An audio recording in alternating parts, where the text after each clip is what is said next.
We all know about that payday illusion. When the money hits our bank account, we feel like royalty. And we think it's the right time to buy those Nike shoes, or let's try out that new coffee shop, or let's go to that famous London restaurant. But when it comes to 20th of the month and you look at your bank account, you start asking yourself a question. Where did all my money go? And then you start looking at budgeting advice. But most of the budgeting advice feels like your math teacher telling you something that you don't understand. Budgeting, if done incorrectly, feels like a crash diet. And crash diets usually don't work. And same for budgeting. Budgeting wouldn't work if you don't budget yourself realistically. So let's talk about budgeting your monthly income and expenses. First of all, you need to understand your income base. You can understand it by looking at your payslip and looking at your net salary. So we are talking about the net pay that you take home or that comes into your bank account every month. That's your financial base or your financial income that you need to budget for.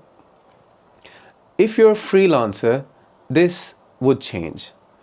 If your monthly income is variable, for example, you earn a certain amount of money in one month and a certain amount of money in second month, it's best that you average out last 3 or 4 months pay and then set it as your income.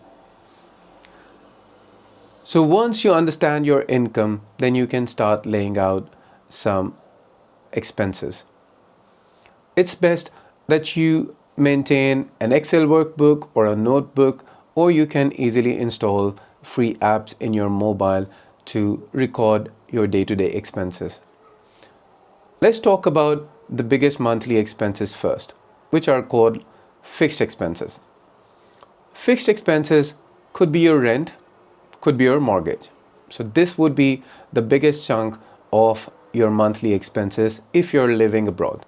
So first, you would budget for that. Usually it is about 20 to 30% of your salary. So first monthly expense would be your biggest expense, mortgage or rent.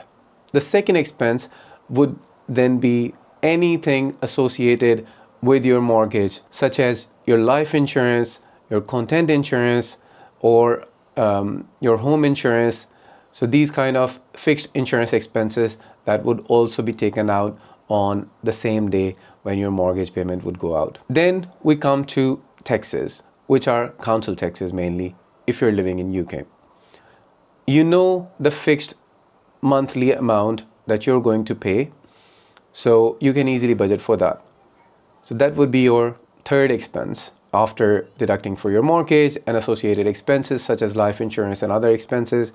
And then thirdly, your taxes such as council tax. Then you move on to your fifth expense. Fifth expense could be your bills. You know all about your bills. If you do not know the exact amount, you should look at your bank statement of last 3 months, which would give you an indication of how much you're paying towards utilities such as gas, electricity, water, and internet. And then you can put all those expenses in that Excel workbook or in that app.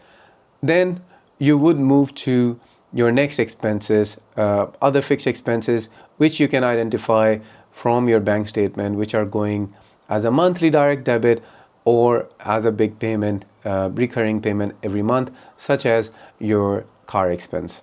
So if your car is on a finance, that would also be a fixed recurring expense that would be going out of your bank account, which you can easily identify. Now, once you'll be done inputting all your fixed expenses, not to forget, as I mentioned, in your car payments, there would be car insurance and associated road taxes that you would be also paying by direct debit, most probably. Then you also need to remember all those subscriptions such as Netflix, Amazon, any other subscription services like Spotify, YouTube Premium. So all those services would also be your fixed expenses. Then coming on to your non-negotiable variable expenses, in which cost may vary month to month, but they are those expenses which you cannot live without, such as groceries.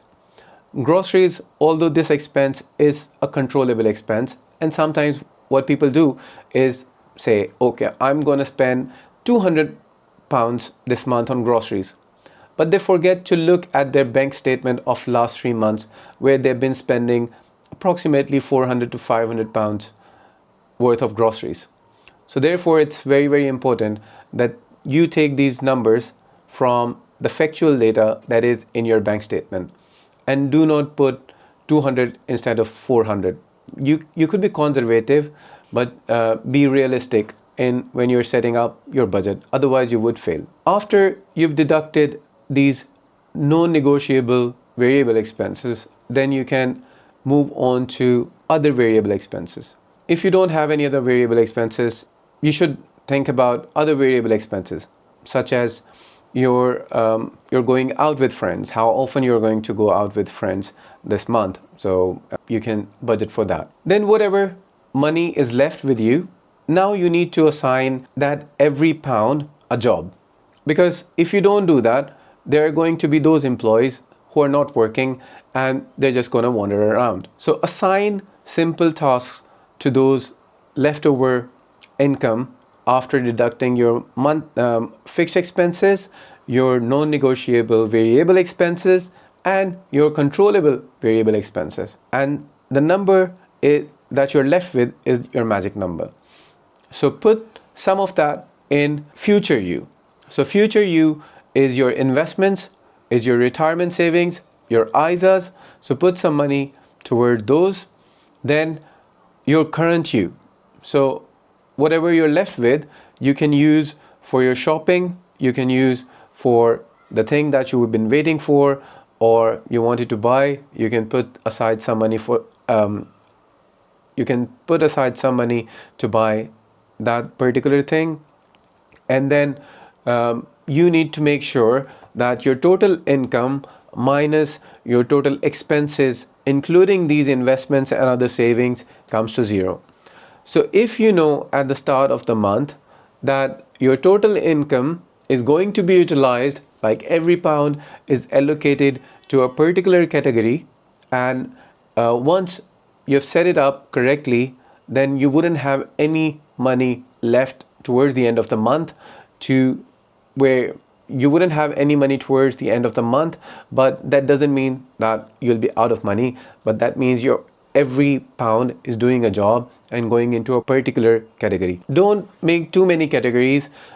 Just keep it simple and just stick to basic categories, basic high-level categories such as bills, taxes, groceries, dining out, mortgage, loans. So just have those broader categories, but have them less, so you can group all your expenses which are of different nature in under one umbrella instead of creating too many subcategories, because then it becomes very difficult to manage, and then you'll have to go into the app and try to assign every expense different category. It's not going to work. It's very time consuming, and at the end you'll stop budgeting. You'll start hating doing this. So therefore it's very, very important that you keep it simple, keep it to the point, and then keep on recording all your expenses, because over the time you have a big set of data that you can analyze and understand your own personal habits, where you spend the most, where you spend less, and then how you can control your expenses, how you're going to manage your finances. If you're planning to buy a new home, how you're going to save for that home. So that's how data that you record in those apps or on an Excel workbook or in your notes really helps to plan your future and plan your finances. I would thank you for watching this video. If you have any other budgeting advice, please feel free to drop that in the comments to help other users who watch these videos, and also please like, comment and subscribe so I can grow this channel and share more advice about managing personal finances and other simple finance things which are not explained elsewhere. So this is how I'm going to build a community here. Thank you for watching my video. Take care.